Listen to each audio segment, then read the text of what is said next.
on est là dans un contexte d'actualité aussi par rapport aux retraites, puisque du coup on se rend compte qu'avec le slogan les grandes gagnantes, en fait les femmes sont les grandes perdantes de cette retraite, avec l'arrêt des reversions de pension, la prise en compte de toute une carrière et donc du coup du congé maternel, du congé parental, de la question aussi des périodes de chômage, de mi-temps qui sont du coup pris en compte dans la réforme mais qui sont pénalisantes.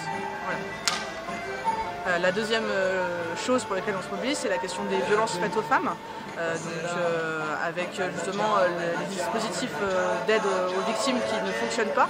Le Grenelle des violences qui a été très décevant, puisque du coup on nous a promis beaucoup de choses et on a eu peu de choses, voilà, pour ne pas dire rien.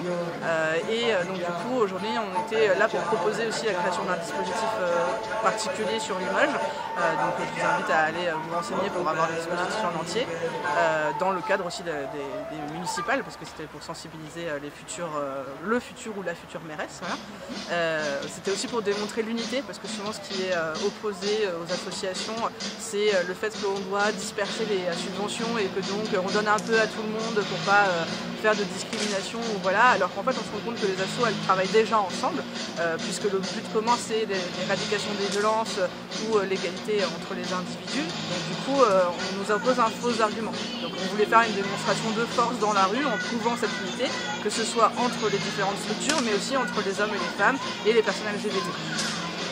La dernière raison pour laquelle on était, c'est de façon générale la revendication de l'égalité des droits pour chaque individu de notre société, voilà, que ce soit dans le cadre du travail notamment, mais aussi sur l'application de la loi de façon générale.